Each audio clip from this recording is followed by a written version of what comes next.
Okay, so I'm going to let Dr. Paul in as well.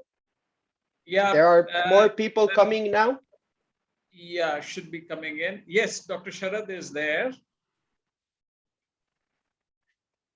Mr. Rajiv Kapai is also joining. Yeah, maybe you can invite Dr. Paul to join in, and I'm sure more people will be coming in. Very good. Good morning and good afternoon, everyone. Good morning, Dr. Paul Clayton. Good morning to you. How is the Florida sun this morning? Pretty fierce. Good morning, Dr. Paul. This is Anil Khandelwal. No, very pleased. It's good to see you. But who is acting as who is the coordinator? I will be coordinating if that's Excellent. okay, and I will start with some introductions, and I would also like Dr. Anil to perhaps we have some very special doctors also on this call who are top of their field. So I would like Dr. Anil to maybe introduce them to Dr. Paul as well, so you know who are participating. Yeah, thank you everyone for joining in. There's more and more people coming, but I think we can get the show started, as I know everybody's on a busy schedule, and there's many continents on the call at the same time. So it's great to have a global platform right here, right now. My name is Mikko Jara. I've been working with Zenzino for the last 10 years. This company has totally helped me and my family's health transform. And together we've been blessed to help over 20,000 people globally also to bulletproof their diet using our health protocol that for in many ways, Dr. Paul Clayton has been the master designer of and scientist of, and is obviously the chief advisor of Zenzino Scientific Advisory Board, amongst many other credentials, which I will share with you in a moment. And the agenda for today is basically the following. So Dr. Paul will share us about a huge topic, which we know everyone knows here. I hope that the silent killer number one, and the public enemy number one we're facing is chronic disease. So what are the problems around this huge topic, and also, of course, the solutions. And Dr. Anil Khandelwal probably doesn't need an introduction to most of you, but as you are aware, he is the founder and MD of Yogic Secrets or Yogic Secret Healthcare, and obviously has a very strong business background with 30-40 years of extensive experience working with some of the world's biggest multinationals, and based on his great passion for health and helping others, he is now providing this. Putting all his knowledge and passion together through Yogic Secrets to basically help people live an abundant and happy life, and healthy life, more to be exact.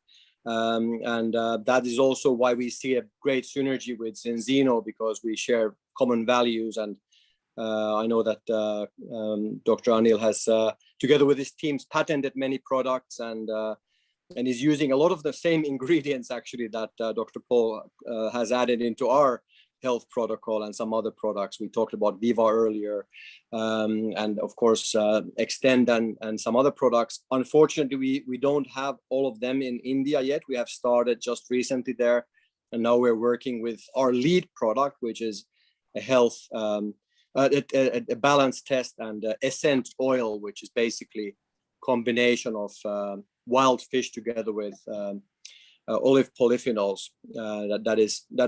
Dr. Paul will share a little bit more about that right now.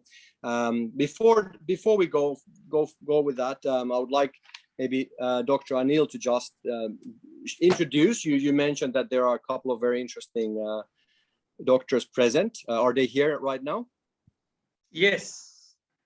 So maybe good afternoon and good morning, Paul. Good afternoon to everyone. It's really a pleasure to see everyone joining this call. Very interesting. And in fact, I need not to say anything about, amount of work, amount of research, the scientist, the doctor, and whatnot Dr. Paul has done this far. And some very interesting inputs we're going to learn today. Dr. Paul, we have some very important people on the call today. Not many doctors are there. Maybe I can very quickly walk you through with, can raise hands. Anupam Malik is the guy who is just retired as an additional labor commissioner in India. We have Mr. Varun Suri. He is managing director of Dr. Maupin and a versatile company in the nutraceutical domain. We have Dr. Gopi. Dr. Gopi is a triple PhD and more than 75 patents to his credit. And he's a professor in 5 universities overseas and a lot. And we have Anchal Sharma. She is a great fighter. She, in fact, fought bravely cancer, in her life, and she's doing amazing work for healing cancer patients. We have Shelly Mehta joining from US. She is again a great nutritionist, and we are working together to bring our products to US market. And I can see Dr. Smriti. She is again a doctorate in this COPD domain. We have Dr. Sharad Kasarle, another very eminent scientist from India. Dr. Sharad, if you can be live there. And again, he holds a US patent for sugar, which is not a sugar. And he has done an incredible work in different nutraceutical domain. We have Dr. Ashok Kumar. Dr. Ashok is again was a professor at Harvard Medical School for a couple of years, and he has again a very unique patent, US patent on a botanical drug. And I can see Dr. Sunil is there. We have very interesting people around, and I feel blessed. I'm not a doctor.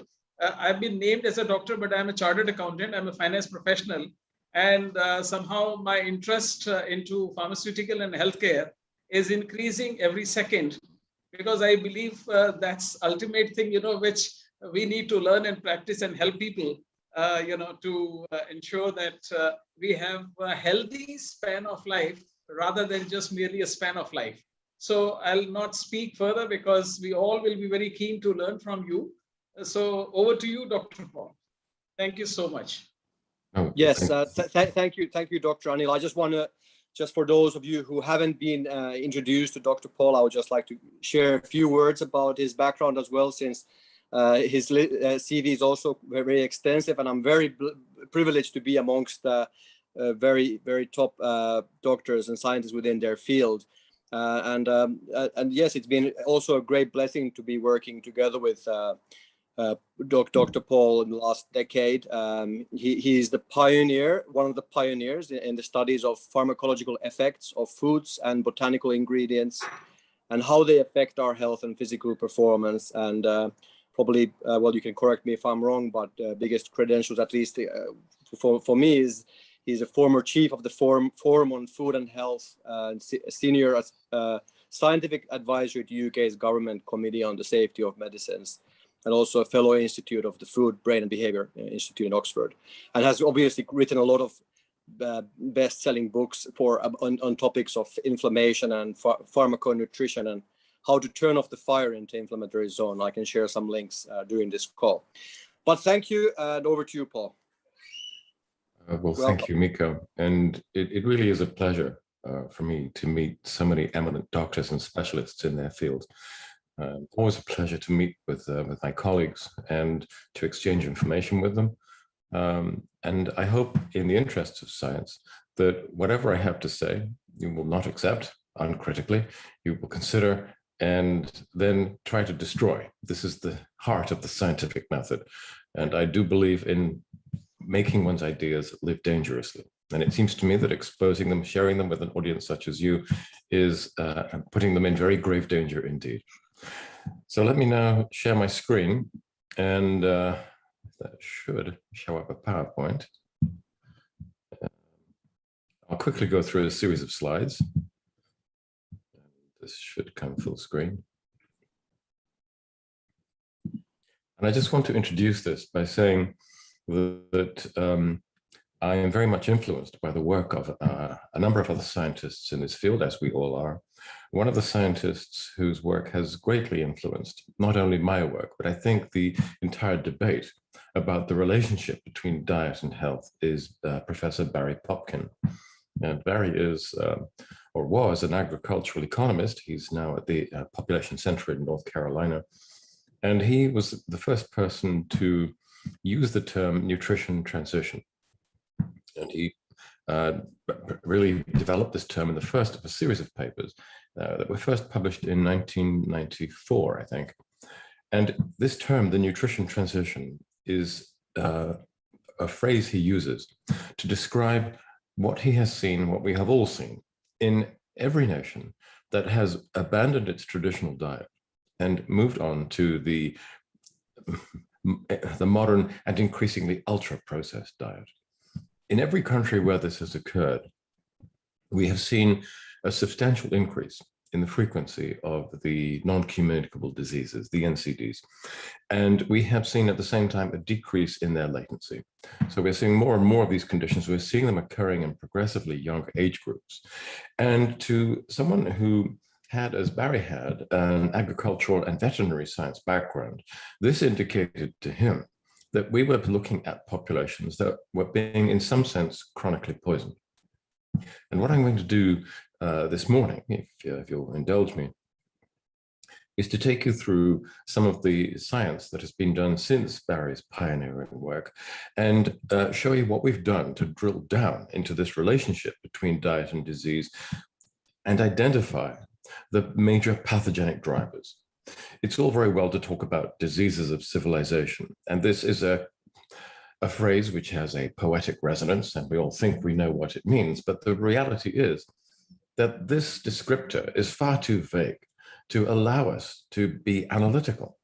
We need to be much more granular. We need to try to tease out from the many, many variables, what is it about the modern diet and lifestyle that is damaging us if we wish to design antidotes. I would submit to you that we have arrived at that point. I think we now know how the modern diet and the modern lifestyle is creating these tidal waves of chronic degenerative diseases, and we are now finally in a position to be able to propose countermeasures. So let me just see if I can move this on. I'd just like to start off by saying this in a slightly different way, in a numerical way. And I know that you're all familiar with this because I know, especially in the cities, that the public health profile in India is in a period of quite steep decline. But it's not just India. We see this everywhere. 50% of adult Australians have one chronic degenerative disease. About a quarter have two or more. If we go around the other side of the globe to Denmark, 2 in 3 adult Danes have a chronic health condition. And that is age-related. We expect to become sicker as we get older. So the Danes have obligingly, they've done this breakdown, and they show that if you're on the age 16-44 range, on average, you have 1.1 chronic degenerative disease, which increases as you go through the different stages of life. In fact, this is a pattern that is now so universal that we have come to believe that the accumulation of chronic degenerative disease is part and parcel of the aging process itself. This is not true. And I'll show you exactly why it's not true. But before we do that, let me just quickly move over to the United States, which, as you are doubtless aware, spends almost twice as much in terms of its percentage of GDP on healthcare than any other nation, and should therefore be twice as healthy if our healthcare programs were capable of tackling the roots of disease. But in fact, that's not so. The situation here in North America is, if anything, even more negative than it is in those countries I described before. Almost 2/3 of US adults have a chronic degenerative disease. 40% have 2. And if we look at the older adults in the age range 65 plus, more than half of them have 3 or more. The current trends are extremely negative. These are all becoming worse. One of the factors that's undoubtedly underlying this, but only one, and I'll go into this in more detail later, is the fact that all over the world, we are heavier. We're becoming more overweight, we're becoming more obese, fueled by several sets of factors, one of them being our, especially in the cities, our rather low rates, historically speaking, of physical activity. But at the same time, the transformation of the food universe, where we have become surrounded by foods with very high calorie densities, which do not satiate and which are designed to make you overeat because they're created by multinationals who have deliberately engineered addiction or quasi-addiction into their products. They want us to eat more. So we're getting heavier. And of course, as we get heavier, the risk of many morbidities increases. I won't go into all of these. You can see the risk of early death from all causes in the bottom column. But at the top, you can see that there is very much a weight-related increase in the risk of type 2 diabetes. I could have gone into fatty liver disease as well, non-alcohol related fatty liver disease, which now affects an astonishing 1 in 4 of the global population and is a testimony to the toxicity of the modern ultra-processed diet. But as we move into metabolic syndrome and then type 2 diabetes, that is a problem because it represents a reduction in health and life expectancy of between 6 to 8 years, and because there are other morbidities associated with the diabetic condition. Non-alcohol fatty liver disease, as I said, end-stage renal disease. These are conditions which are now effectively out of control. We don't have the ability to give all of these people the treatments that they require. We certainly do not have enough organs for transplantation. If we could somehow 3D print them, and advances in 3D biological printing are really indeed astonishing, we would not have enough surgical teams to actually transplant those organs into the numbers of people affected. Hypertension, part and parcel of the metabolic syndrome and type 2 diabetes, now affecting more than 55% of all US adults. That was in 2000. In fact, if you bring that up to date and add in preclinical hypertension, the figures are more like 70%, a truly astonishing picture of a population that is being poisoned. Cataracts, diabetes is a risk factor through abnormal glycation of crystallines in the lens. The age of onset of cataract has fallen by about 20 years, and it's just another straw in the wind. If you're diabetic, you're more at risk of dementia, of Alzheimer's, and the frequency of Alzheimer's has indeed increased quite dramatically by 250% since 1950. And this is a pattern I mentioned before. We're not only seeing more of the neurodegenerative diseases in general, because this is also true of Parkinsonism.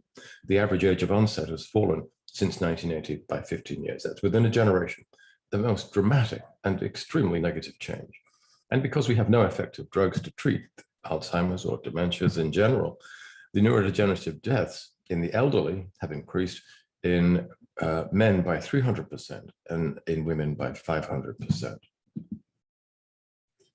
I think the worry is that these trends will only accelerate because we're seeing more depression. Depression is now known to be an element in neuroprogression. That is, depression is not simply a psychological or an affective disorder. We now know that a depressive illness is in itself neurotoxic, and a life history, which includes depression, is a substantial risk factor for developing Alzheimer's and dementia in later life. The prevalence of depression has doubled with each generation since 1950. And exactly as we've seen with dementia, the age of onset has fallen by about 16 years. Something very, very bad is going on here. And we know that obesity raises the risk of dementia by up to 300%, so does diabetes. In the sake of fairness, I will only say that the Alzheimer's cohort consortium report a negative trend. I think that that's very atypical, and it's not what most of the specialists in the field that I talk to are seeing at all. It appears that there is something in our environment that is causing neurodegenerative disease in the elderly. What is it doing to our brains at the beginnings of life? Well, I'm sure you're more than familiar with the fact that the neurodevelopmental disorders, all of them, have shown a very dramatic increase since 1950. When I went to medical school in 1968, we would see very, very rarely cases of these type of conditions. And now, of course, there's 1, 2, sometimes 3 children in almost every classroom. Autism in particular has increased by almost 3 quarters in the last 5 years. Those data go back to 2012. There has been a further increase in them. And just for the sake of completing this argument, some very recent data has given us, I think, the best indication of the cause of this. And this is the exposure of the developing fetal brain in utero to pro-inflammatory stresses, which interfere with the delicate process of the progressive wiring and neuroformation of the brain that should normally take place during that period. Our musculoskeletal systems appear to be being infected. There is good evidence of increased skeletal fragility. There is increased evidence of degradation to cartilage chemistry. The fact that knee and hip replacement have increased doubling, they've trebled it respectively since 93 to 2009, is telling us something about the fact that people are becoming heavier. We're overloading weight-bearing joints. But as I said, there's evidence of degradation of cartilage chemistry as well. Immunological issues, asthma, the other allergies as well, allergic conjunctivitis, dermatitis, rhinitis, all of those are increasing, as are the eosinophilic gastrointestinal disorders, showing a similar increase. And you can think of those, I suppose, as a kind of asthma of the gastrointestinal tract. We can get into that later if you wish. And other indications of some degree of damage or distortion of the immune system shows through from the trends that we're seeing with the autoimmune diseases, most of which appear to be increasing at between 3 and 4% per annum. And that goes right across the board. All 105 or 110 of them, all of them seem to be showing this parallel increase. Cancers have doubled per 10,000 subjects. Non-tobacco related lung cancer has doubled since 2012, which is an extraordinarily rapid increase. I will say, of course, again, as you know, that non-tobacco related lung cancer is not the most numerically significant of cancers, but the increase, the trend here is wildly significant. It's not because our populations are getting older, because we're seeing that same doubling of cancers in teens and young adults. And one of them in particular, in the 22 to 37-year-old, is a really young adult in terms of cancer. Bowel cancer has quadrupled since 1974. Again, a relatively small the group of people in this age group developing this cancer, but the trend's highly significant. I'll quickly go through one or two more things before we start talking about what's causing it and then how we can resolve it. This is a meta-analysis that was published a few years ago, caused a lot of publicity. A study of studies looking at IQ testing done by neuromechanical means over which, because these are the most consistent, these studies have been done since 1894. And large numbers of studies were included in this. I think the paper itself was very robust. The methodology, I think, is quite secure. And if you look at the difference between 1950 and 2020, which is halfway along the abscissa, you can see that the results indicated a slowing of reaction time, which equates with a fall of 15 IQ points on average since 1950. The rest of the line, of course, is a projection. Some work has been done since 2020. They suggests that we are still on course. We are following that line still.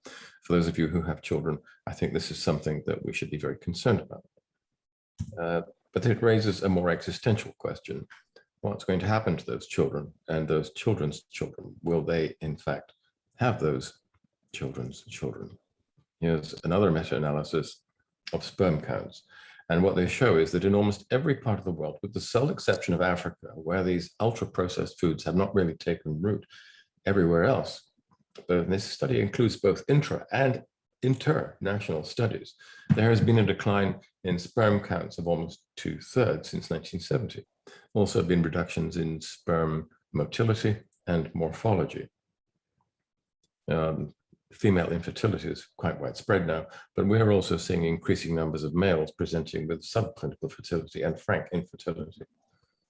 Their testosterone levels are falling too. A most interesting paper that comes out of the National Academy of Norway. There's some really excellent science there as well. So men are becoming less fertile, they're also becoming less masculine. lots of people wandering around who think that this doesn't apply to them because they're young and still apparently healthy.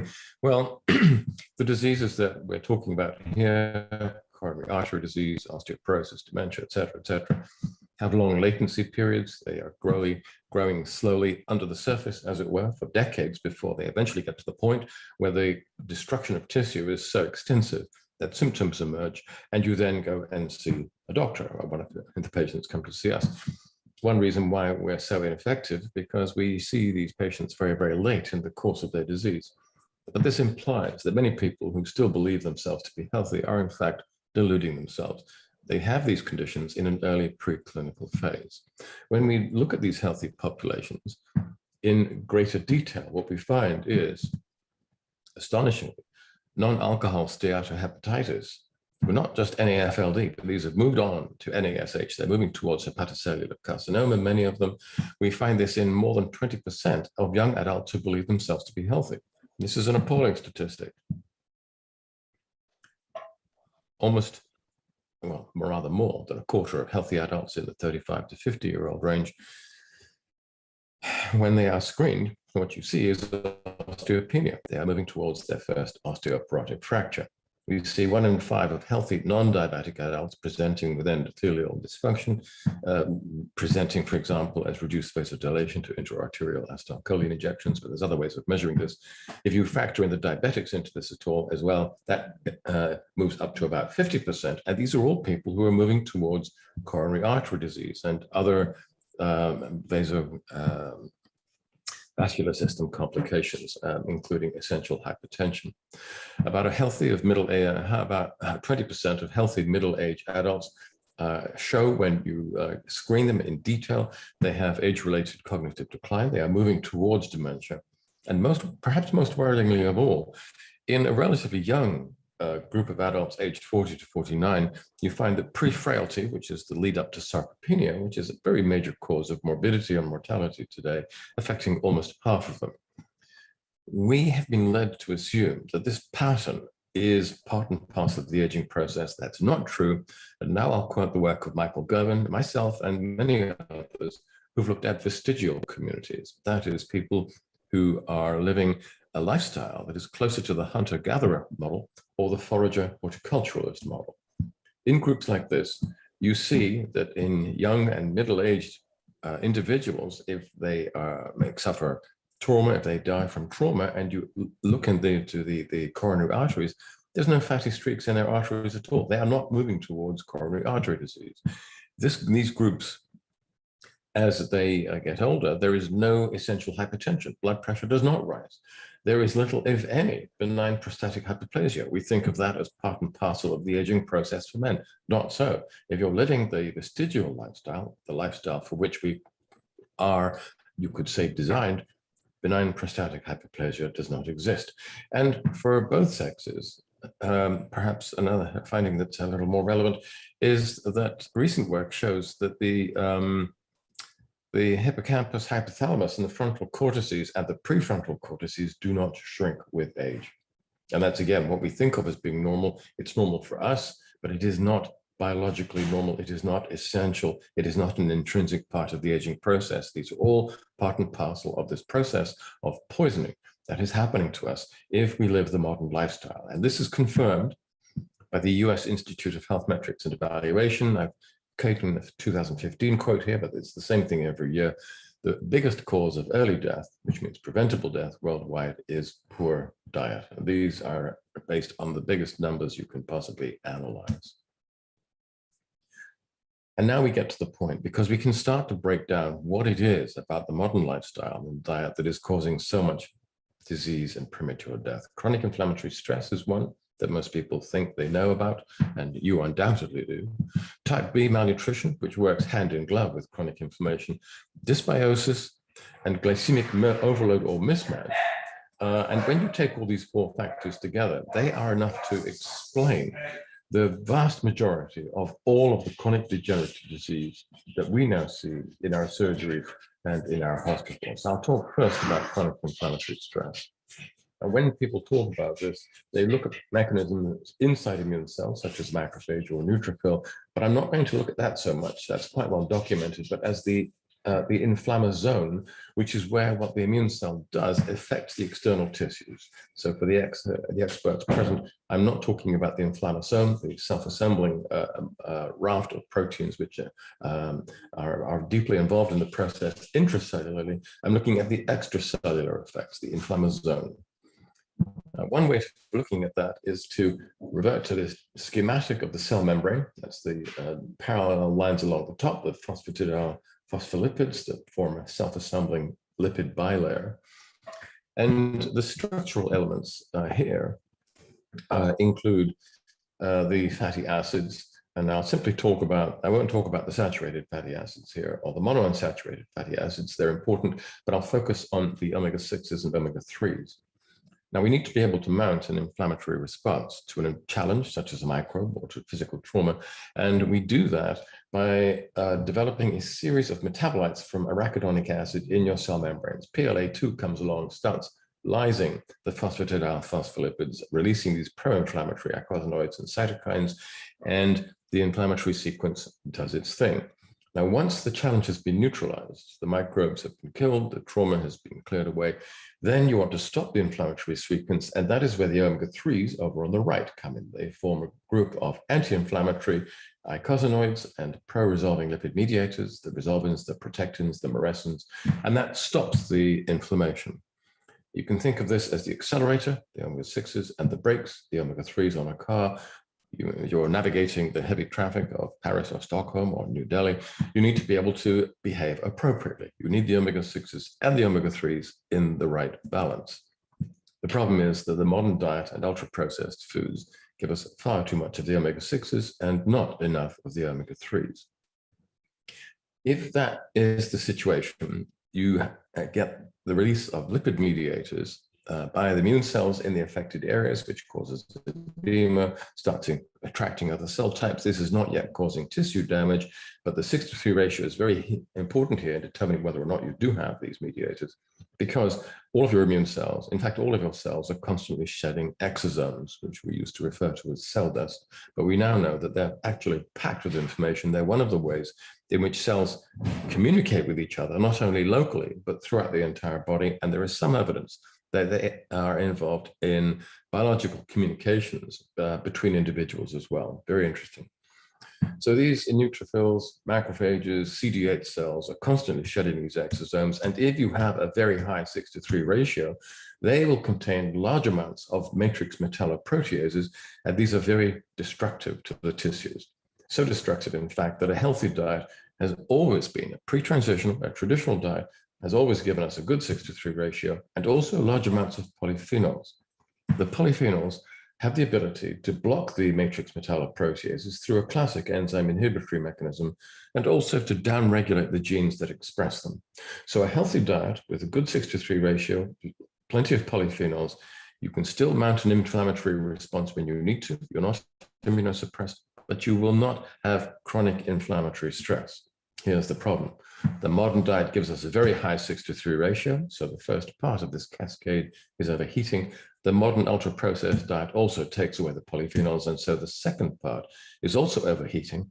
You're constantly releasing matrix metalloprotease enzymes into the tissues where they cause a great deal of destruction by destroying the extracellular matrix, a three-dimensional mesh of microfibers, which permeates every cubic micrometer of your body, holding your cells together in the correct orientation so that they can communicate with each other, function collectively as an organ or as a tissue. A dozen types of collagen, elastin, laminectin, various glycosaminoglycans, proteoglycans, a very complex network, a very specialized organ in its own right.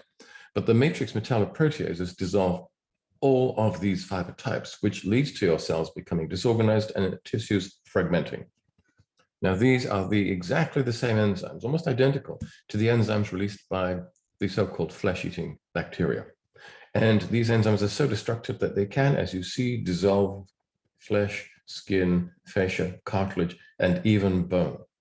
These are the same enzymes that are released over longer periods of time in chronic inflammation, leading to the slow and progressive loss of bone or cartilage or arterial wall or neurons inside the brain. It's the same process, but much slower. And it's caused by the modern diet. Now, none of these foods is toxic in the acute sense, but if you eat a lot of them over long periods of time, they will kill you because they have a pathologically high omega-6 to 3 ratio. It's almost all omega-6s all the time. And the polyphenols have been removed for various reasons, which again, we can talk about later if you wish. This diet also removes prebiotic fiber, which leads directly to dysbiosis and further inflammatory stress in the gastrointestinal tract. It also, for different reasons, removes 1,3,1,6 beta-glucans, which means your innate immune system is inadequately primed, leading to an increase in the risk of chronic subclinical infections, which also create problems all of their own. These foods are also very rich in advanced glycation and lipoxidation end products, which are highly pro-inflammatory, and contains large amounts of lipopolysaccharides.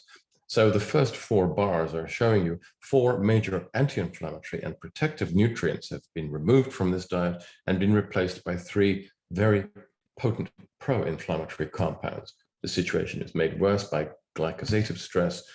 Sugar intake has increased almost 50-fold in the last century, and by abnormal pathological electrolyte intakes. So we don't have enough magnesium and potassium because these foods don't contain enough of them. We have plenty of sodium, leading to an increase in smooth muscle contractility, which makes all of the other problems worse. This is a recipe for disaster. This is a recipe for chronic inflammatory stress, type B malnutrition, and chronic degenerative disease, because these foods are also very low in macronutrients, leading to a form of malnutrition called type B. Now, type A is the classical form, where your target group is extremely low in typically one of the water-soluble micronutrients, which we don't store particularly well. So, beriberi, pellagra, scurvy, things like that. And very often associated with a reduction in calories and kwashiorkor. That's what we learned in the medical schools. That's not what we see. Mostly we see type B, where people have enough and very often more calories than they need. But because they're eating ultra-processed foods, which have a very low nutrient density, they're low in almost everything: the vitamins, the trace elements, the phytonutrients, the lipotypes, essential fatty acids, and on. And it looks like this. These kids, if they're eating an American ultra-processed diet, have chronic inflammatory stress. They have type B malnutrition, which means there is an acceleration of the process of progressive tissue destruction and loss, and they are moving towards heart disease, musculoskeletal disease, immunological disease. They are sick. They don't even know it yet, but they have in their bodies the seeds of those diseases, which will become clinically apparent over time, which will make them sick and which kill them prematurely. Now, firstly, these foods, these ultra-processed foods, are very calorie dense, and the more of them you eat, the fatter you get, because they do not satiate, which creates this paradox of an audience with people where you find those who have the highest BMI, because they're eating the most of these ultra-processed foods, have the worst micronutrient status. That explains that paradox. But it also helps to explain why the more ultra-processed foods you eat, the more you die. These are all associations, but they're very consistent, very coherent. Each 10% increase in your consumption of ultra-processed foods increases the risk of cancer, type 2 diabetes, and the risk of early death. And these are not insignificant shifts. What's more, there is a dose-effect relationship, and we see exactly the same thing in preclinical models, which is one reason why life expectancy is falling. In North America, where the consumption of these ultra-processed foods now accounts for 60% of all calories, death rates from all major causes have been increasing since 2016. In the United States, which is number 2 in the queue, if you look at the consumption of ultra-processed foods, death rates from all major causes have been increasing since 2017. And it's coming to these countries soon. We know where, because that is a reflection of the numbers of calories they obtain from ultra-processed foods. So the United States and Canada are coming in at 60 and 55% respectively. Britain is second, 50.7. It's now 51.5. And there you see Ireland, Germany, Poland, and Finland.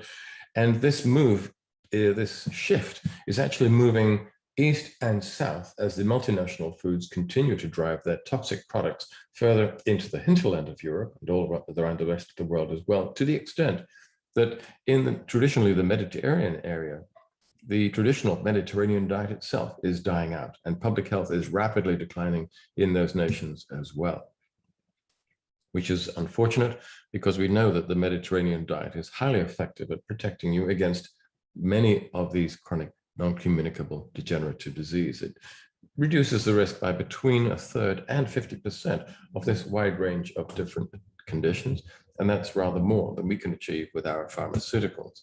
But there is a diet that we know that is even more effective. The 19th century mid-Victorian diet. This is another blue zone, an island not in space but in time, that I was one of the people who discovered, we wrote about in the peer-reviewed medical journals, and which have helped to influence medical thinking in this area.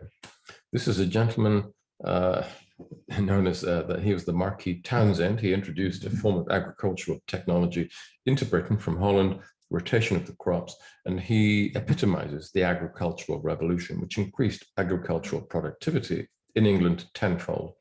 The age of feast and famine was over. They now had a really outstanding production of fresh fruits, vegetables, grains, and livestock, which could be brought into the cities thanks to the development of the railway system, the Industrial Revolution, which followed it, bringing it into the cities, as I said, where people worked, and they worked physically. This was a blue-collar society, working with their backs and their hands, burning a lot of calories.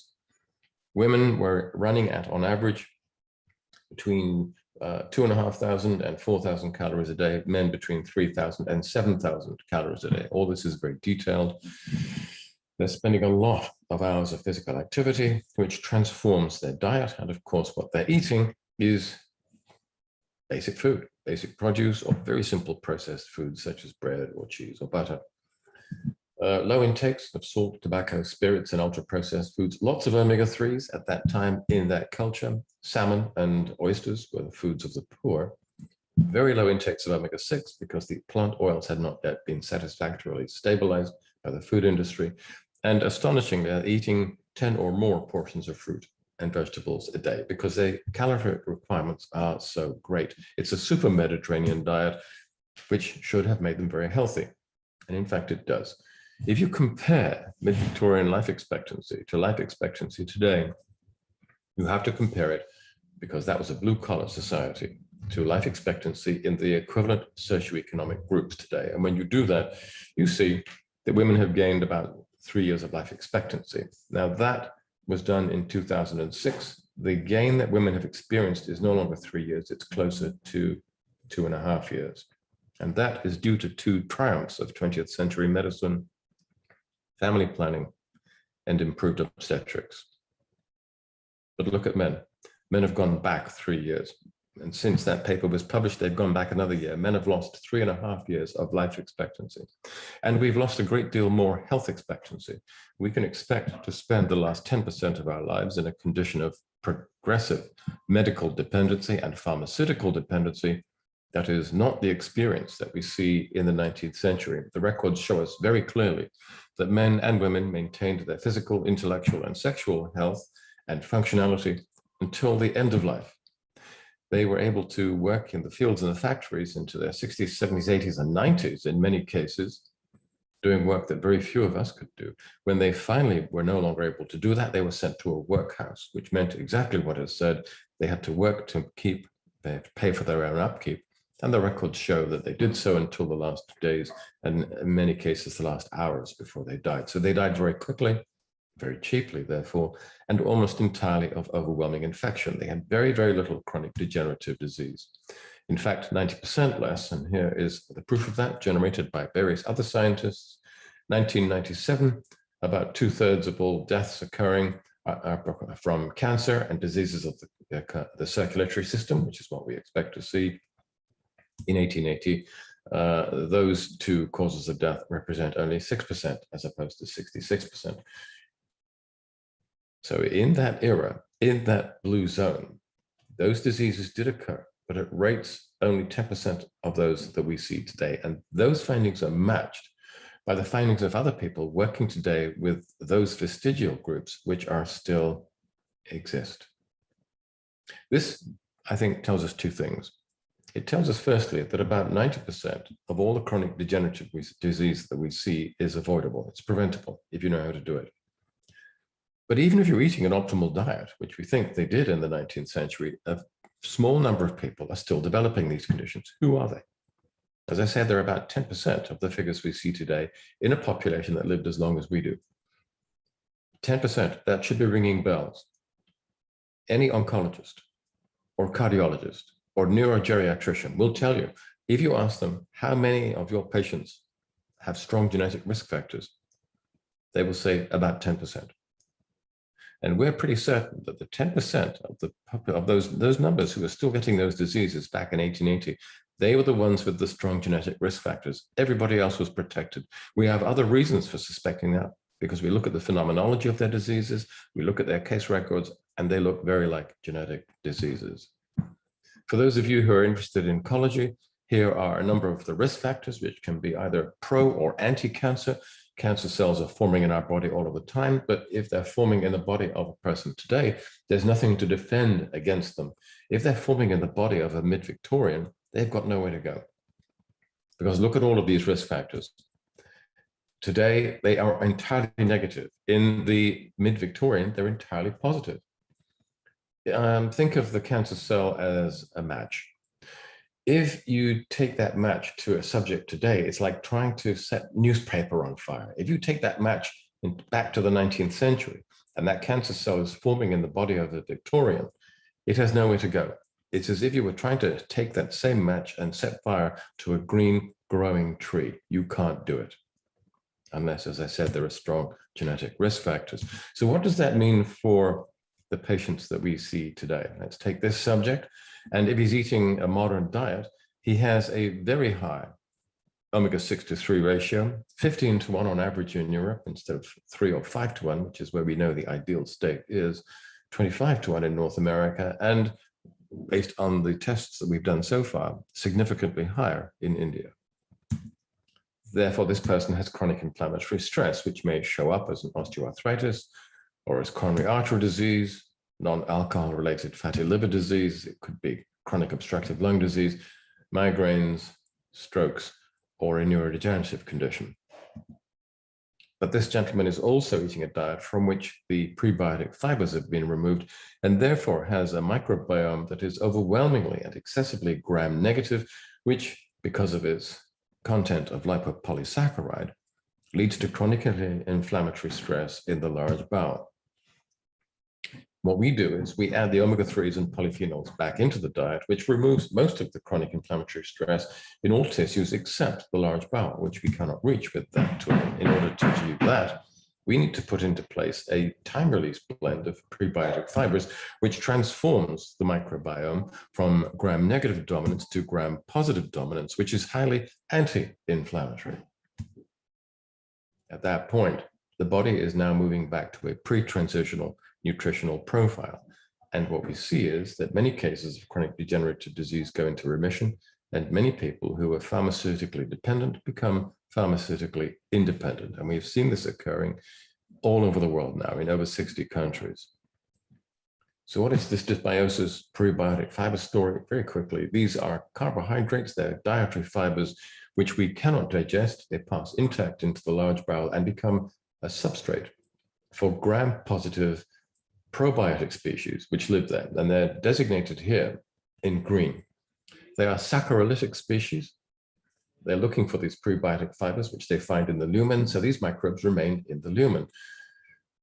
They devour the prebiotic fibers and metabolize them into short-chain fatty acids, acetic, propionic, and butyric, or butyrate. It has really important here because it's a potent anti-inflammatory, and it is extremely good at killing cancer cells. So this is a situation where the microbiome is working as it should do to protect you. That is the pre-transitional diet. Take away the prebiotic fiber, the gram-positive microbes start to starve. Their numbers reduce. They are replaced by the gram-negative species, here designated in red. The gram-negative species, many of them, their preferred substrate is mucin. And so they start to consume the mucin, the layers of the mucosal protection disappear, they come into direct contact with the colonocytes. The colonocytes become very inflamed because of lipopolysaccharide content of gram-negative bacteria.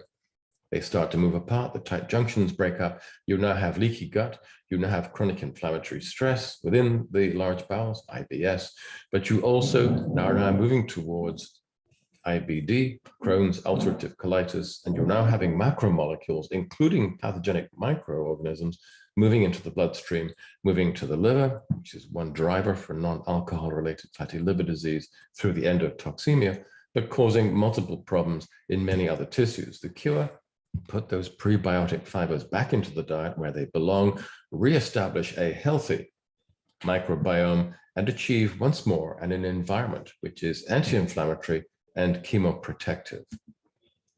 That's what these fibers look like. They look like carbohydrates, but they are non-digestible. Our own body's pancreatic and other saccharolytic enzymes cannot break these up.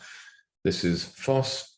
We mix this with a larger amount of inulin, same molecule but longer, larger amounts of oat beta-glucans, 1,3,1,4 beta-glucans, longer fibers, therefore they ferment more slowly, and larger amounts of resistant starch, which you could obtain from, for example, green bananas, or through food processing of basic starches. It's important to have all of these present and in the right amounts, because when this blend enters the large bowel, everything is moving. And so what happens is the small amount of phos, these very short molecules that ferment very rapidly, start the process of shifting the microbiome from negative to positive in the ascending colon, and then the longer chain inulin that takes over, the 1,3,1,4 beta-glucans, and finally the resistant starch. It's not as neat as this, of course. This is simply a diagrammatic aid. And in this way, we transform the microbiome from negative to positive, from pro to anti-inflammatory, from carcinogenic to anti-carcinogenic, all the way through the large bowel. So these are some of the bacteria. It's not just the well-known probiotic species, some other really important ones as well. They all are linked to positive health outcomes. They all produce butyrate. And this was substantiated by a very large study by the WHO, came out in 2019. Higher fiber intakes reduce early death by 30%, including cancers and cardiovascular diseases. They thought the entry-level dose should be about 30 grams a day, but it is dose-related. The problem is 9 out of 10 people do not eat even the entry level of dose. The average intake is only 15. That is how much our diet has been degraded. About a quarter of that is prebiotic. The WHO data suggests that we should double our intake of these fibers. And what we do is we have a blend, a time-release blend of prebiotic fibers, which is in excess of that. There's two more problems we can address. One of these is increasing adiposity, where we know that abdominal adipose tissue is a significant risk factor because it has a tendency to become infiltrated with macrophages, which break down the lipids and form pro-inflammatory adipokines, which are being produced close to the heart, the liver, the kidney, the pancreas, and the other viscera. There are different ways of reducing this problem. One of those is to take a lot of physical exercise, which is really the only way to make significant inroads here, or work at the Free University of Paris has shown that this kind of deep adipose tissue can be neutralized by a group of lipophile micronutrients, including the carotenoids, the xanthophylls, certain lipid-soluble or amphiphilic polyphenols, and all the different forms of vitamin E. We've included all of those in Extend, and that's designed specifically to reduce this inflammatory stress and do some other things too. You're now pretty well configured, and there's just one remaining problem, and that is the final and very common source of chronic inflammatory stress, periodontal disease. Periodontal disease is non-trivial.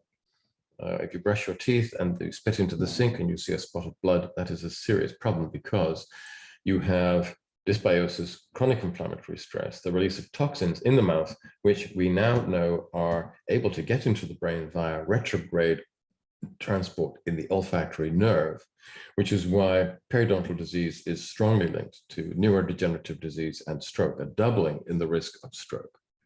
But because this is in the mouth and you're also swallowing these toxins, also linked to gastric, breast, esophageal, and pancreatic cancers, and by the way, also resistant hypertension. So this is non-trivial.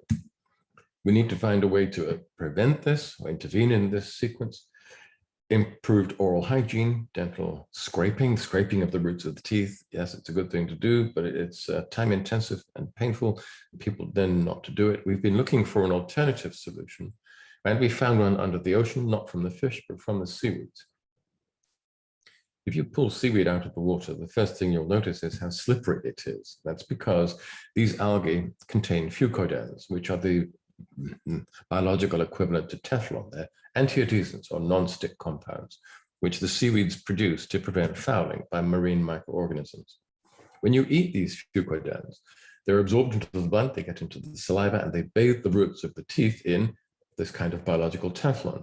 Plaque and then tartar drop off the teeth, and you can test this for yourselves using plaque disclosing tablets. Once you've done that, inflammation stops, the gums stop bleeding, and teeth re-anchor themselves back into the jaw. That's good Japanese work that shows that, and I've experienced this for myself. At that point, and these are put into another product which we have developed called Xenogene, the chronic inflammatory stress appears, the risk factors disappear, and you are now in a healthy pre-transitional configuration. Now, I don't believe in medicalizing people who do not need to be medicalized, so we prefer to test before we recommend anything at all. This is a self-test called the Balance Test, which is actually run by a third-party independent forensic analytical laboratory, which is actually supplying most pharmaceutical blue chip companies and the World Health Organization. We send it off to them, and if you do the test at home, you'll put the spot of blood onto a litmus paper, dry it, put it into a sealed envelope, send it off fully anonymized, only you can access it, and then you can go online in 2 weeks or so and get your result. If you have a good result, you don't need us. If you have a bad result, I strongly recommend you follow this program. We have this systemic approach to treating the problems caused by the modern diet and lifestyle. We can stop chronic inflammatory stress in the tissues with this blend of omega-3s and amphiphilic polyphenols. We can restore a pre-transitional microbiome in the gut with Xenobiotic, and deep fat and periodontal disease we can alleviate with Extend and Xenogene. It's a very small portfolio. Most people don't need any more than this.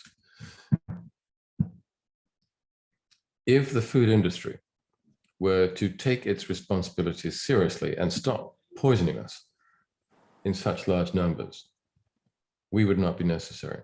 So I do not see Xeno as providing anything other than a stopgap. My fervent hope is that in the near future, the food multinationals will come to see the error of their ways and will either unilaterally decide to move towards producing healthier functional foods, which is entirely possible. They can do it. And if they do not do this, they should be forced to do so, because they have become the tobacco of the 2020s. They are killing more of us than the tobacco industry actually is. They are privatizing their profits and socializing their losses, which land on our shoulders. I see this whole area of supplementation as a stopgap, no more.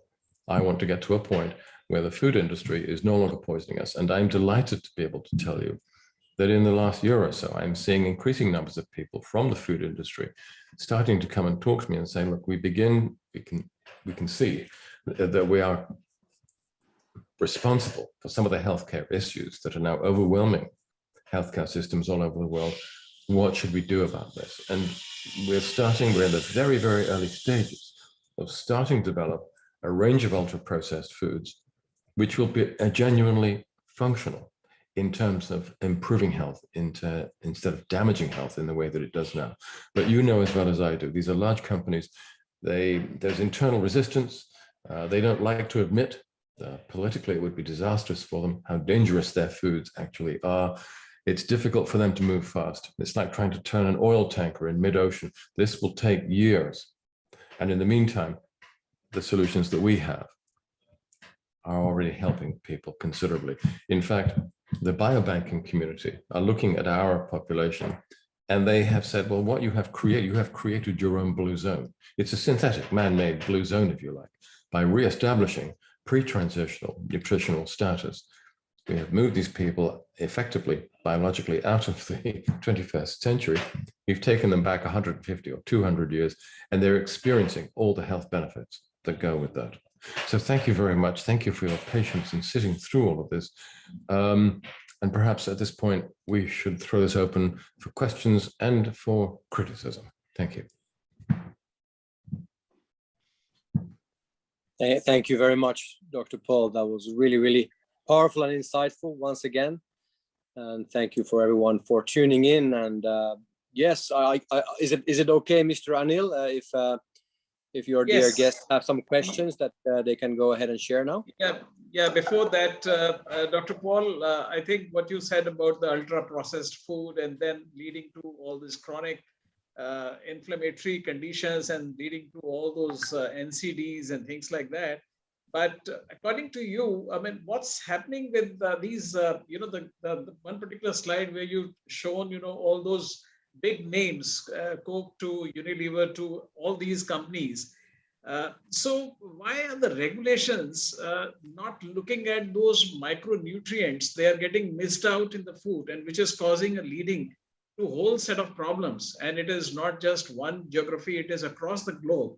So what do you say about it, and why the regulations are not getting stricter, or the compliance part is missing? And on the other hand, we see the healthcare, the pharmaceutical industry is running in trillions of dollars. So is there something they're working together?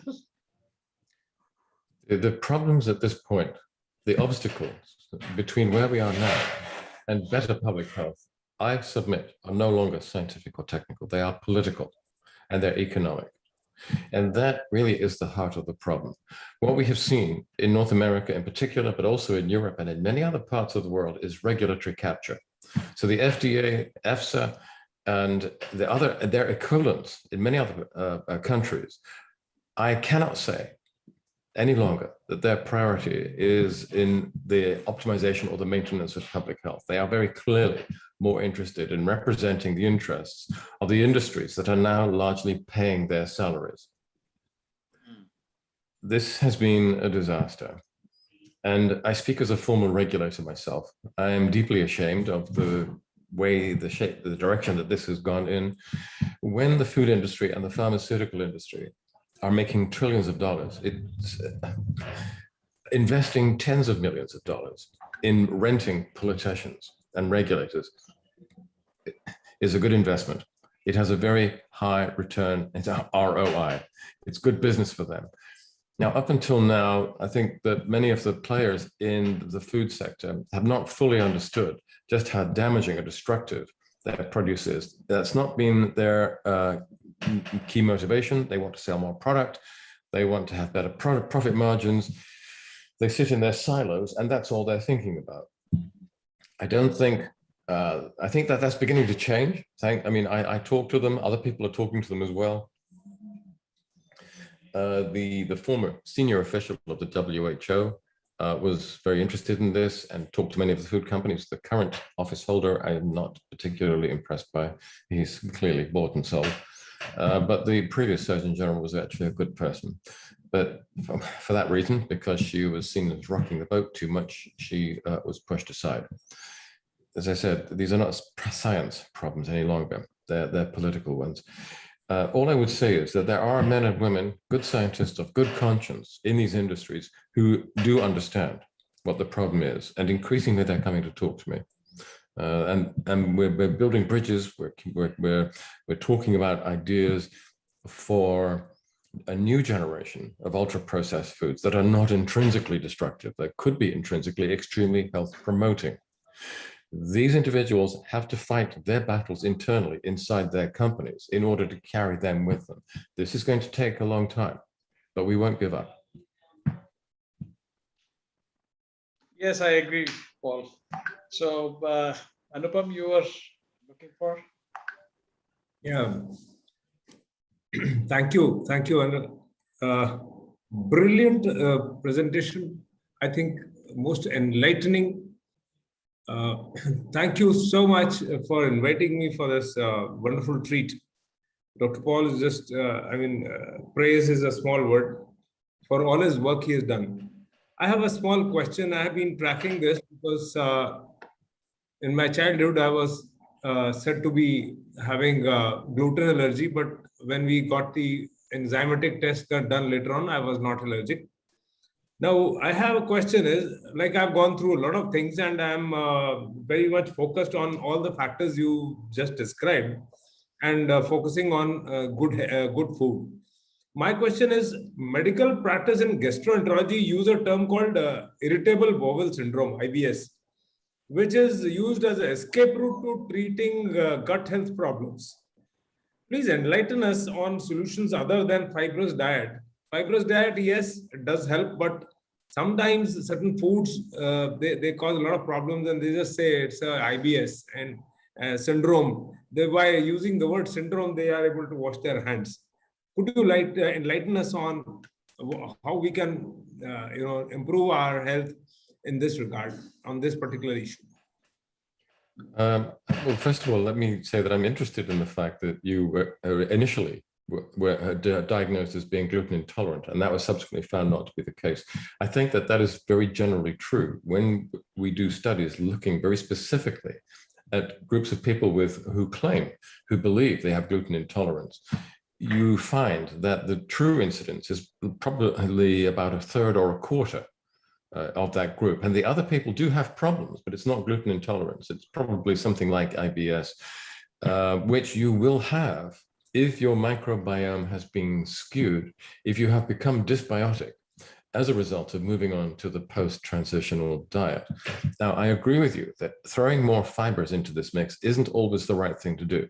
Now, it will help in many cases, but if you have a dysbiosis to the extent that some of the probiotic species have been translocated into the small intestine, at this point you have a problem and you can no longer use the prebiotic fibers because you have SIBO.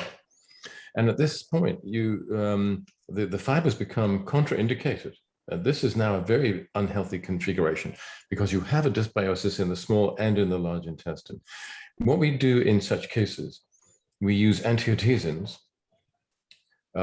which are analogous to, for example, the use of D-mannose in urinary tract infections. We use a similar approach using different sugars to dislodge the probiotic species from the small intestine, wash them back into the large intestine where they belong. And at that point, the SIBO has effectively disappeared and you can start to use the prebiotics as nature intended. Now, the specific sugars that are effective in alleviating SIBO have not been fully characterized. We started looking at a very old folk remedy, which comes from Germany, because Europe does not have the extent, the depth, and the richness of Indian traditional medicine, which is non-pareil. There is no equivalent to it anywhere in the world. Perhaps China comes close. But the German remedies included the use of carrot soup made in a particular way to treat a condition that we now identify as SIBO. If you take the carrots, which contain carrot carbohydrates or oligosaccharides, you have to produce the soup in a particular way. You boil it until the soup becomes sweet.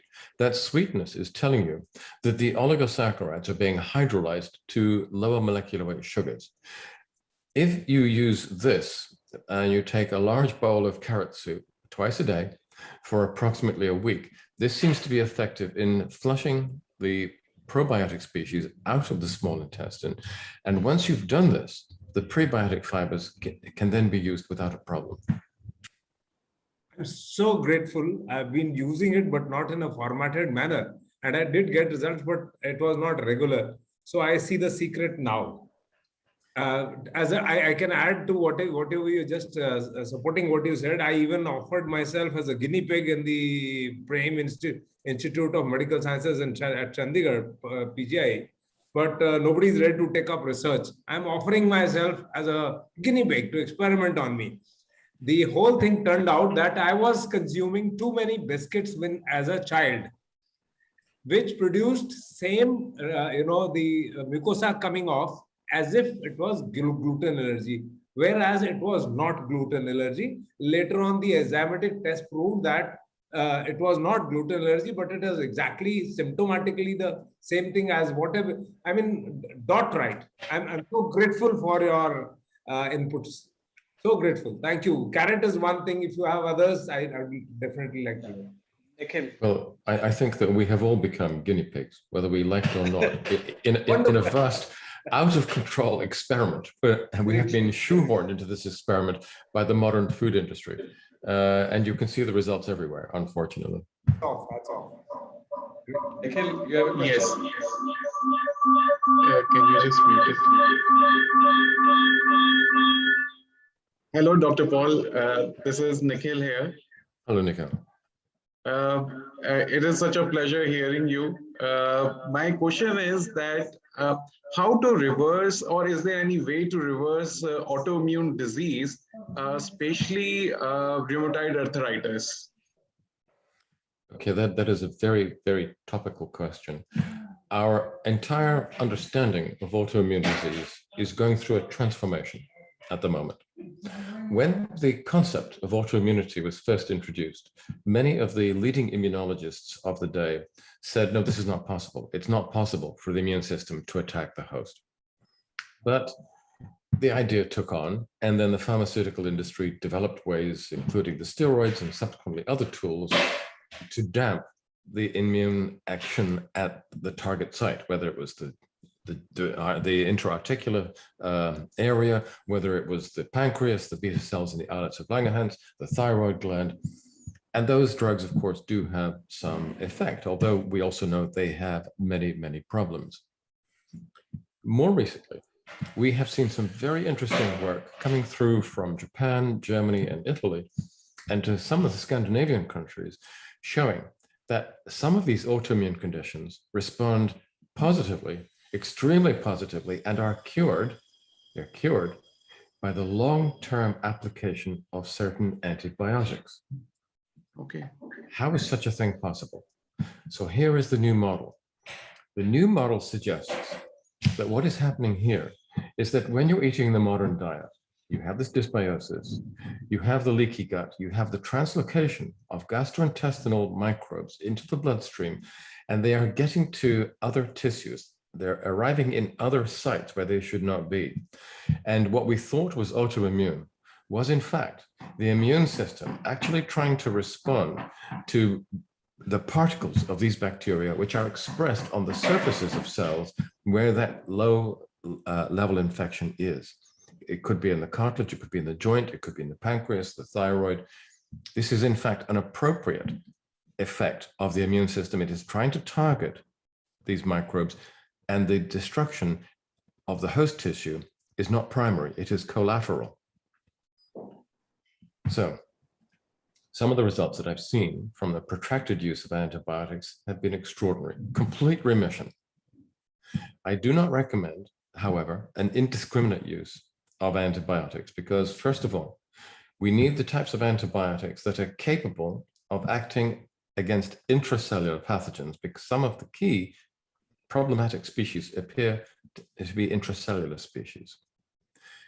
We also know that the long-term use of antibiotics may create other problems. And so what I am, and many of my colleagues are now using in Europe, is an alternative approach, which is an antibiotic derived from cow's milk. It is the enzyme lactoperoxidase.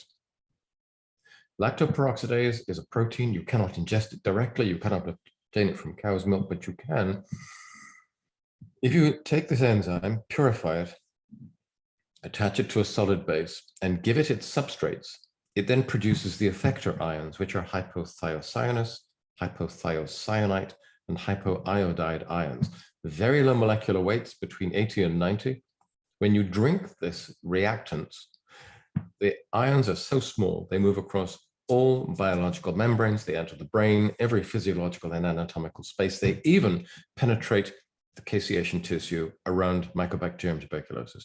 So we're seeing all of these conditions responding to this intervention. Now, for those of you who are interested, what I will do is I will send Miko the link to a company where you can get this. It's not us, it's another company, but I like what they do so much. I want to share all of this information to anyone who's interested. And this is something that I have seen extraordinary results in many cases of autoimmune disease. I think the whole term autoimmune disease is going to have to change. I think that we're going to have to start reconsidering what these conditions actually are and designing therapies appropriately. Thank you so much, Dr. Paul. It was just, so informative. I'll definitely would like to, see that information which you will be sharing. I'm very happy to do so. Honored, honored. Yes, Sherry. Dr. Paul, thank you so much. It's been so informative to listen to you, and sitting here in the US, it all makes perfect sense, and there's a larger awakening that's definitely happening here. I'm on the West Coast. My question is more on the, I was actually researching some studies yesterday in the NIMBY system here on post-pandemic induced anxiety and the effect that's happening, that has on the microbiome. And I'm wondering if you've delved into what's happening there, because things like this autoimmune IBS and other, we're just talking about how it just triggers the fight or flight response and what the damaging effects it's having on the nervous system. Have you and your team done any research on that? Are you seeing instances over there? And how are you thinking, the pathways towards a solution, or what you currently have will affect that? Because we're seeing side effects, starting with studies. I went down a rabbit hole from China all the way to how we're seeing it in children today. How do you think that's going to take an effect on everything that we spoke about today? Okay, look, I'm just going to send you a link to my website, and that's where my current areas of interest are. All the posts that I write are very intensively annotated. So if you take a quick look at that and go back 2 or 3 posts, you'll come across one which is entitled COVID, Vive la Résistance. And it's all about resistance to viral infection and resistance to vaccine interventions. But I'm not talking about the politics. I'm talking about the molecular biology. Right. If you're talking about what in England they refer to as long haul COVID, which in fact is a very wide group of symptoms. I think there's almost 40 different types of symptoms, and it's also, which makes it rather difficult to characterize, but it's also difficult to measure, because if you look at different studies, the percentage of people who've had COVID who then go on to develop these chronic symptoms is as high as 30% in some studies, and it's as low as 5% in others. So it appears that we're dealing with a post-viral response that is clearly being affected by many different local variables, including both dietary and environmental. What I can tell you is, firstly, we are just starting a trial now with quite a well-known professor in Austria who has a particular interest in this. And we're going to be following a group of long-haul COVID patients for a period of 9 months. We have a multi-component intervention, which is based on reestablishing pre-transitional nutrition. And we have already seen some extremely positive responses to this. I will only make one other comment, and that is we now are moving towards almost 500,000 people in the world as a whole who are following this kind of protocol, and who now, as a result, have pre-transitional nutrition. There have been about 200,000 cases of COVID in this group that we know of, probably more asymptomatic cases. There has been 1 hospitalization, 0 deaths. I think what I draw from this is that if you have the fundamentals of good nutrition in place, if you're not already dysbiotic, pro-inflammatory, imbalanced, under those conditions, the COVID actually is not a very serious virus. The government is deep in the pockets of the pharmaceutical industry, and all they can think of is vaccinate. Now, the situation in England, and if you look at the PHSE data coming out now, it's becoming very, very clear that there are problems, not necessarily with ADE, which I think some of us were very concerned about at the beginning. I don't think it's ADE, but what we are beginning to see are substantial falls in CD8 cell counts. And the worry always was, well, is that short term? Is it going to be long term? It looks now as if it's going to be long-term. And if you look at vaccine efficacy rates, first of all, they're declining very rapidly. Yeah. Secondly, what we're now seeing is that the percentage of deaths in the vaxxed group is outstripping the percentage of deaths in the unvaxxed group. And that's happening in Israel. It's certainly happening in England. And it seems to be starting to happen in one or two other countries where the vaccination rollout was very extensive. Now, I hope this doesn't happen. I'm not one of those types who said, you know, I told you so. I was alarmed. I was concerned about the use of this mRNA technology in the first place.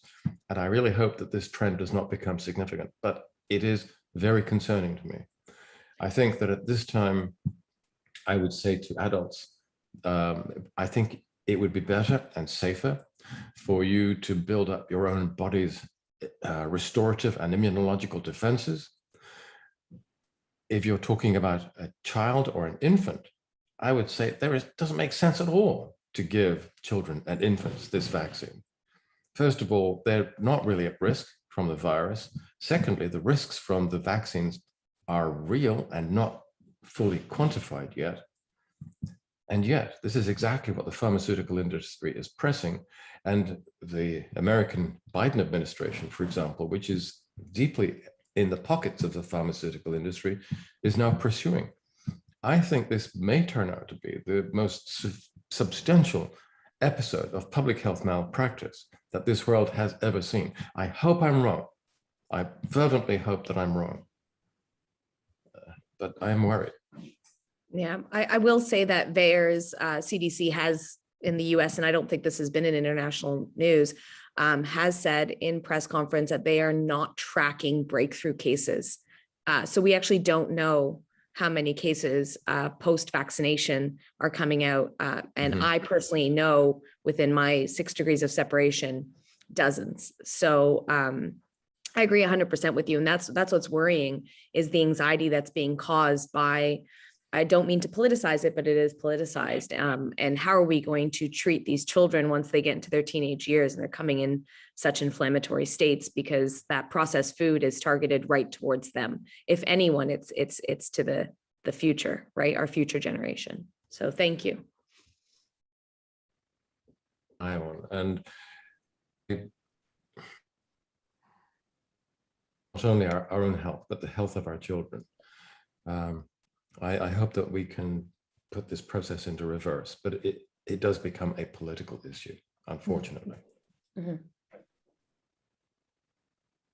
Thank you, Shelley, for the question and insights as well, and thank you again, Dr. Paul. And I just wanted to piggyback on what you said, Paul, that in terms of this quite extensive and in fact large study that we have within our own organization of over around 500,000 people on this health protocol that you can see behind me in the picture. According to Dr. Paul, according to our company, there has not been any reported COVID deaths. So I think this is what I'm reminding myself of every day, and focusing on helping one person at a time to bulletproof their diet and to boost their innate immune system through this proven wonderful health protocol that we have. Could I just add a qualification to that? We have Sure. not. This is not a formalized study. This is simply based on the feedback that we're getting. And I must make the point that because we are a diffuse organization,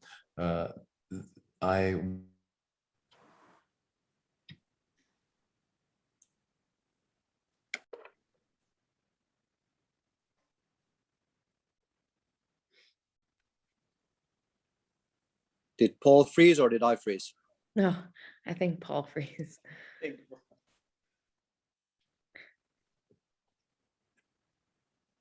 I guess he was about to say that it's not official.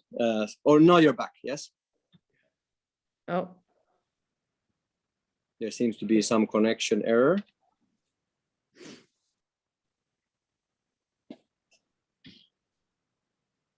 But yes, he's absolutely correct that we cannot officially use that information yet, as of yet. But this is within the organization itself. So Yes, while Paul is frozen, I'll just want to end by thanking each and every one once more for tuning in, and maybe Paul has some final words if he can get his connection going again.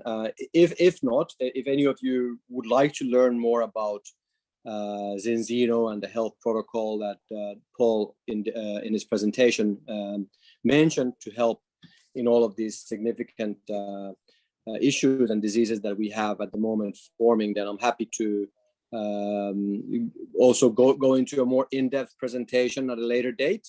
You can of course also get all possible information from Mr. Anil and Dr. Nikhil as well, and in terms of how to order the products or the pricing of these things, we can happily share with you either through Mr. Anil or Dr. Nikhil, or then we can do a presentation on that in the future going forward. Is there any final words, Mr. Anil? Yeah, I don't know how to express my sincere thanks to Dr. Paul. It's been a wonderful session, lots of new learning, very enriching session.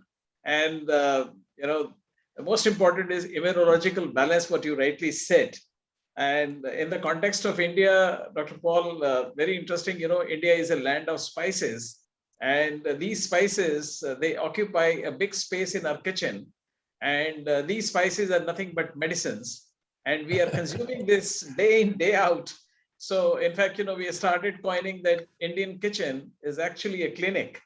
And every mother or wife cooking the food is a clinician and dietitian, right? And therefore, this is something which we are trying to build on, where we don't have to go to OPD, right? Where we come back with negativity or list of chemicals, to be consumed. It's better to address everything at the comfort of home, converting kitchen into clinic, and designating our mothers or wife or whosoever as chief happiness officer. So that way it will create a lot of positivity, in our entire well-being, wellness, and total defense system. So thank you so much once again. It's been a very lovely session, and we are not going to leave you. We would rather request Miku and Kari to, keep bothering you with our questions, and I'm sure we'll be getting benefited with your immense knowledge and research. Thank you so much. It's been a pleasure to meet so many outstanding practitioners. I so much look forward to returning to India. I've been to so many of your great cities, and I agree with you about the polyphenols. I love to cook, and I've learned how to cook some India dishes, and I can confirm that if you make even a modest dish, butter chicken, you will use more herbs, more spices in making the one dish than a North American housewife will use in a year. And of course, many of these spices are very rich in polyphenols, which have a profound anti-inflammatory activity. And I've written about this in one of my books. There is a post on my website, which will come out in the next few weeks, which also addresses this exact topic. Okay, wonderful. In fact, this turmeric, where we have more than 10,000 of studies, and turmeric is known to be a good anti-inflammatory. But here the turmeric doesn't stop here. It is, the black pepper also. And, what we do is that when we cook the food, we take a fat, which is desi ghee, which is very popular in America now. And we put all these things, because these are fat soluble spices. And so the bioabsorption and bioavailability, it's much better. Right. So it's been going on for thousands of years. So that way there is some mechanism which is there where we are able to protect some way or the other. But what you said is very important. Those ultra processed food are the real problem in our daily system. So that's where we need to really pay serious attention, so that at least we don't get into those problems. Once again, thank you so much, Miku. Thank you so much, Kari. Thank you so much, Dr. Paul. Karita, it's been a wonderful session, and I'm sure everyone really loved it and would like to hear you again and again. Thank you so much. Have a wonderful day. Thank you. We will be doing more of these in the coming future for sure. We're just getting started here. We have a lot of work to do. That's right. Thank you, Miko. You done a wonderful job. Thank you, everyone. Thank you. Thank you, Bye-bye. Dr. Paul. Thank you, Anil. Thank you, everyone. Bye, Shelly, joining from